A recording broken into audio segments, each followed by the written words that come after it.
আসসালামু আলাইকুম, সবাই কেমন আছেন? আশা করি সবাই অনেক অনেক ভালো আছেন। আজকে আমি তৈরি করে দেখাবো আধা পাকা আমের টক ঝাল মিষ্টি এই আচারটা। এভাবে আচার তৈরি করে আপনারা বাইরে রেখে খেতে পারবেন প্রায় বছর জুড়ে। ছোটখাটো টিপস সহ আজকের এই ভিডিওটা আপনাদের সাথে শেয়ার করব। আশা করছি আপনাদের কাছে আজকের এই ভিডিওটা খুবই ভালো লাগবে। এখন কথা না বাড়িয়ে দেখে নেই আমি কিভাবে এই আচারটা তৈরি করলাম। এই আচারটা তৈরি করার জন্য এখানে আমি প্রায় 2 কেজি পরিমাণ বড় সাইজের আম নিয়ে নিছি।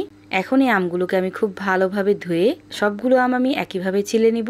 এদিকে আমি একটা আম আপনাদেরকে কেটে দেখাচ্ছি যে আমি কিভাবে এই আমগুলো কেটে নেব।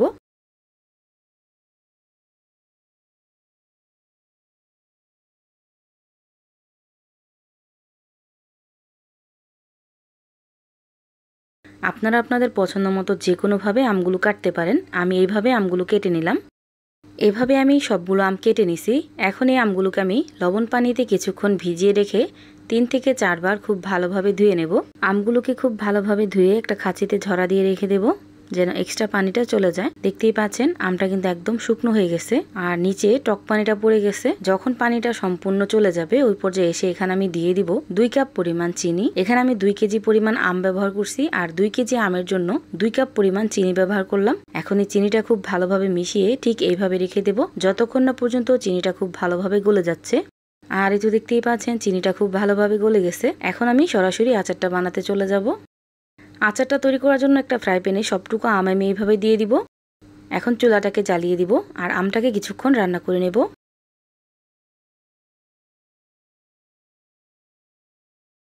এই আমগুলোকে আমি চুলার হিটটা বাড়িয়ে কিছুক্ষণ রান্না করে নিয়েছি আর একদম বলক আসতে দিই নাই। তার আগে আমি আমগুলো এইভাবে ঝরিয়ে ঝরিয়ে উঠিয়ে নিব।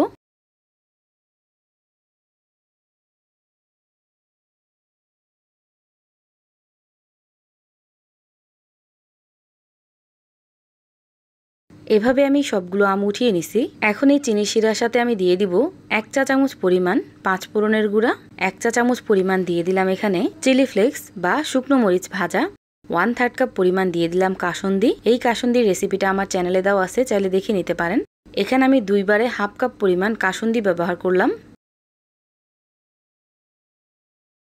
দিয়ে দিব 1 চা চামচ পরিমাণ বিট লবণ, 1/3 কাপ পরিমাণ দিয়ে দিলাম সিরকা বা সাদা ভিনেগার। এখন সবকিছু খুব ভালোভাবে একটু মিশিয়ে নিব আর এই শিরাটাকে খুব ভালোভাবে জাল করে ঘন করে নিব।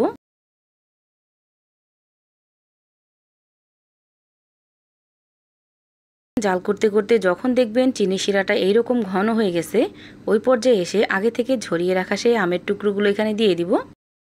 এই আচার তৈরি করার জন্য যেই মশলাগুলো আমি ব্যবহার করছি অবশ্যই ওই সব মশলাগুলো এখানে ব্যবহার করার চেষ্টা করবেন, এতে করে আচারের টেস্টটা খুবই ভালো আসবে। আমগুলো দিয়ে আমি আবার খুব ভালোভাবে একটু মিশিয়ে নিব আর চুলার হিটটা হাই হিটে রেখে আচারটাকে রান্না করে নেব। এভাবে আরও 6 থেকে 7 মিনিট রান্না করার পর এখন আমি চুলাটাকে অফ করে দেব আর এই আমগুলোকে একদিনের জন্য রেস্টে রেখে দেব। এভাবে রেস্টে রাখার ফলে আচারটা দীর্ঘদিন পর্যন্ত সংরক্ষণ করা যায় আর চিনির শিরাটা আর মশলাগুলো খুব ভালোভাবে আমের গায়ে লাগে, এতে করে আচারটা খেতে ভালো লাগে আর সংরক্ষণও করা যায় দীর্ঘদিন পর্যন্ত। আর এতে দেখতেই পাচ্ছেন একদিন পর আচারটা কিন্তু অনেকটাই শক্ত হয়ে গেছে। এখন আমি আবার চুলাটাকে জ্বালিয়ে দিব।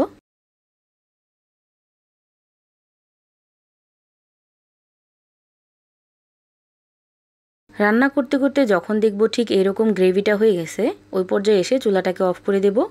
এর থেকে বেশি ঘন করতে যাবেন না শিরাটা, তাহলে কিন্তু তিতা হয়ে যাবে। এখন ঠান্ডা হলেই কিন্তু আচারটা একদম পারফেক্টলি রেডি হয়ে যাবে। যেহেতু এখানে আধা পাকা আম ব্যবহার করছি এজন্য এমনিতেই কিন্তু খুব সুন্দর একটা কালার চলে আসবে, কোনো রকম কালার এখানে ব্যবহার করতে হবে না। এখন এই আচারটাকে ঠিক এইভাবে রেখে দেব একেবারে ঠান্ডা হওয়ার জন্য। তৈরি হয়ে গেল আধা পাকা আমের টক ঝাল মিষ্টি আচার। এভাবে একবার হলো ট্রাই করবেন, ইনশাল্লাহ আপনাদের কাছেও খুবই ভালো লাগবে।